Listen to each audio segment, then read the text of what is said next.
Tony D and Little Joan with a screenwriter's rant on the Hoot Owl, a low-budget horror movie that kind of has a cool premise. Smash like and subscribe. Thank you for smash liking and subscribing. Check out my books, links in the description. Comedy horror in South Jersey. It's the Pineys, books 1 through 9, available at Amazon.com. Don't forget, Kindle Unlimited, it's free. This is a good example, I think, of a movie that uses limited resources to maximum benefit. So the premise is this couple of hipsters, they look like a couple of hipster couple. They buy a house off of internet thing. So like they got a good deal, right? Some kind of internet auction or whatever. So they got a house in an old house in the land for like next to nothing. And it's all overgrown and whatnot. But you know, they decide to do it, and then this guy, oh, so you bought the old so and so place or whatever he says, and but one of the women is pregnant, and I guess it's not too bad on the inside. Looks a lot more dilapidated on the outside. So the pregnant woman definitely adds an element of vulnerability to her character, but there's something wrong with the house in that. Here, I'll read the synopsis. A group of friends fight for survival when they disturb the deranged inhabitants of what was thought to be an abandoned estate deep in the woods of East Texas. See, they bought the estate, but there are actually some wackos who still live there, and or nearby. I'm not sure if they were in the house or they lived nearby. And then, of course, the wackos come out and watch them. I guess there are secret passages. That looks creepy, right? That's kind of creepy. I guess she's behind a bookshelf or whatever. And then, you know, things kick up later in the trailer. It takes its good old time getting into the story, which I like, or getting into the killing, which I do like. You guys aren't rushing it, and that's good. And then this scene, this looks kind of excruciating, where he's like holding back a guy who's leaning on his weight on looks like a piece of rebar, and he's stabbing him, and you hear the sound. It's called the Hoot Owl. And where's the credits? The credits were on here somewhere. I got the IMDb pulled up. Oh, I closed it. Damn it. See, I shouldn't have closed it. So it's called the Hoot Owl. Oh, here it is. Written and directed by Jason Von Gotti, and Jason Rader. The Jasons directed this. Now, I guess they made it back in 2020, probably during the pandemic. Yeah, that's the pandemic area. And I guess they just finally got released. So it looks decent. For a low budget thing, it looks decent. Right? It's a good premise for a low budget horror movie, because they have access, obviously, to a house out in the middle of the woods. And this is a good premise because it's a bunch of hipsters kind of out of their element. I bought this cheap house on a internet auction, and I got it for next to nothing. Wow, dude, that's a great idea. Let's go see it. We'll live there. It'll be great. Yeah. So they go, and I guess they fix it up or whatever. And it all seems like a great deal, but they bought into more than they bargained for, right? So that's a good premise. It's got like a modern angle on it. It's not just like, oh, we bought a house and there's some wackos living in it. No, the whole internet thing lends it to this time period. And so I like that. And, you know, the actors seem solid enough. I like that we can see things. It's not all being shot in the dark like a lot of low-budget horror movies tend to be shot in the dark. I like this character here, right? He's got a look to him. He's got the hoodie, he's got the beanie, the Tim Pool look going on, and so it gives him. I know who he is, even though I don't really know the character. His look indicates a certain amount, and then plus you got the pregnant lady and Beanie's girlfriend there. You got a shot of these bugs crawling around the house. You got this shot of them talking inside.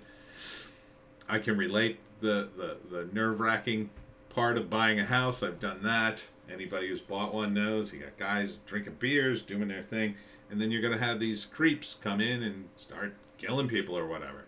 So it's pretty standard pretty standard movie. Horror movie. I think it's a good use of, good horror concept. No other data here. It's probably going to be a solid 90 minutes. So, first act, they buy the house and they're all excited about it and they go there and it looks perfectly fine. They're going to have to fix it up, but whatever. And you meet all the characters and the one woman's pregnant. I'm going to assume it doesn't take place over a long period of time. She's probably pregnant while they're going there. They're going to start a new life, and oh my God, we won this thing on auction. It's amazing. I mean, there were a couple of signs a couple of red flags they kind of ignore, but they got it such a good deal on it. It's like, wow, we finally got a house. And then here they invite their friends over and having a beer and they're fixing the place up and they're pulling the weeds or whatever. And they start seeing the signs. They see the signs, but they ignore them, right? Some weird things. Like when I was looking at a house one time, the basement door in the house, because I wanted a basement, that was part of my deal. The door to the basement from inside the house had a lock on it on the outside of the door. And I was like, what the hell happened here that they had to lock someone in the basement?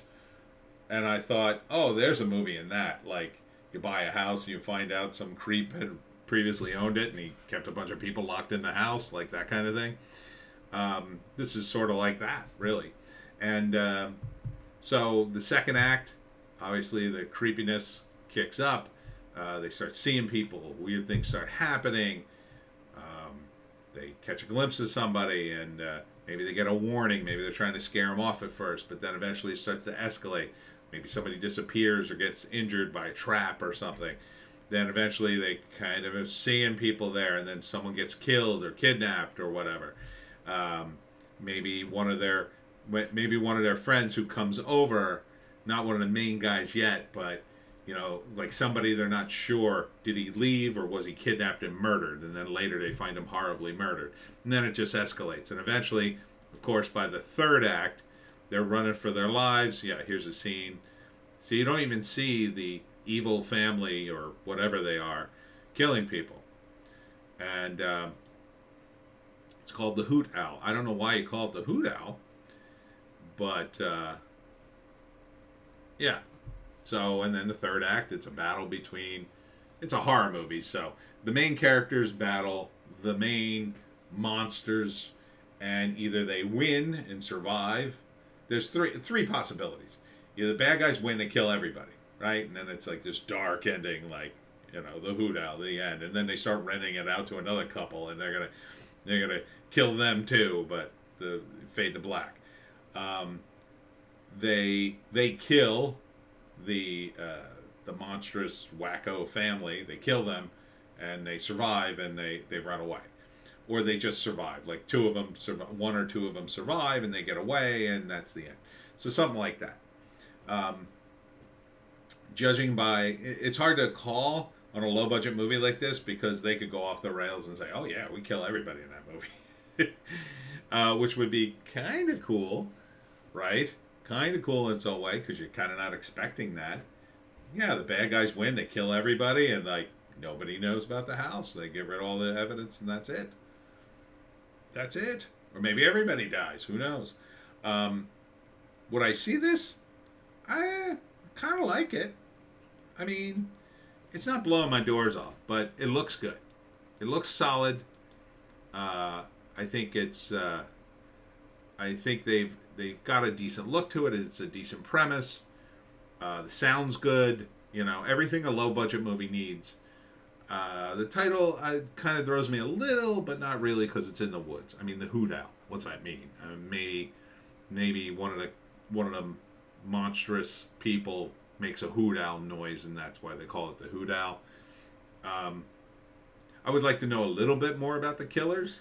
They're not sort of following the corporate horror, train of like, oh, here's a cool mask and this is what he looks like. They're just, you don't even know. And who cares what they look like, really? That's not what the movie's about. It's not about creating yet another, oh, see, he's got the Freddy Krueger sweater or the Jason hockey mask or whatever. It's a little too branded for reality, I think. But sure, I'd see this movie. I think it could be decent. I mean, if you're a horror fan and you like these movies, don't you want to see something different? Do you want to see some new guys interject? Because you really don't know who's going to live or die in this thing because you don't have any stars. So they could totally go off the rails, and that guy in the gray sweatshirt could be the only survivor, right? Like, well, him, he came in late in the movie. I didn't expect him to survive, right? Or, you know, the other guy in the beanie. Who knows? Could be he's the killer. I don't know. So it kind of throws everything up in the air when you have unknowns. When you have a star, you kind of know, well, he's probably going to survive. Probably. So, yeah, decent. The Hoot Owl. I wish you luck with it, guys. I think it'll be good. I'll give you an upvote. Why not? Doesn't cost me anything. And that's it for me, Tony D and Little Joan. Check us out on Odysee, Bitchute, and Rumble for our more base takes. Thanks to everyone who came out for the event yesterday at the Veterans United Memorial Museum.